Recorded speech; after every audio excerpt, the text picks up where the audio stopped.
So, students, have you ever wondered what Pythagoras theorem would look like in a real life? Have a look at this picture. Do you get some idea about Pythagoras theorem? I think you might get some idea about Pythagoras theorem. So, let's again look at it. Suppose this is the right angle triangle, and what does Pythagoras theorem says?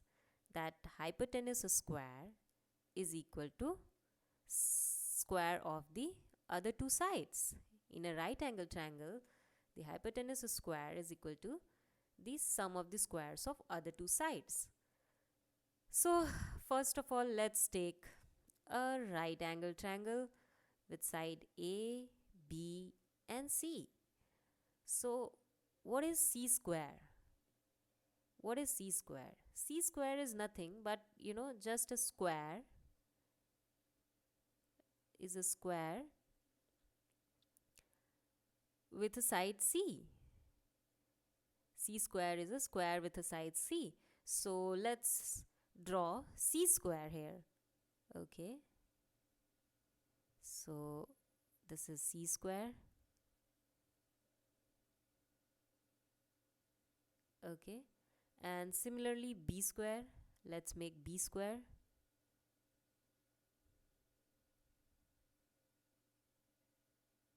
And this is B square.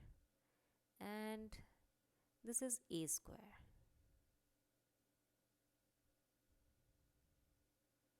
Okay. So, and now suppose I just cover this C square area with some sand.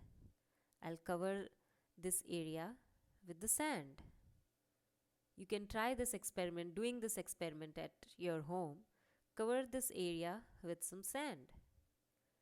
And then just pour out the sand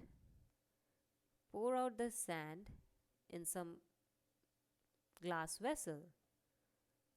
Okay, just try to pour this sand in the glass vessels. And using this sand only, what you can do is try to cover these two areas, this area and this area. What you will see that this exact amount of sand is needed to fill this area and this area. With this sand only I can fill this area also. I can fill B square and also A square. No extra sand is needed to cover this area. Yeah, so this is what the Pythagoras theorem would look like in real life. Okay, so thank you.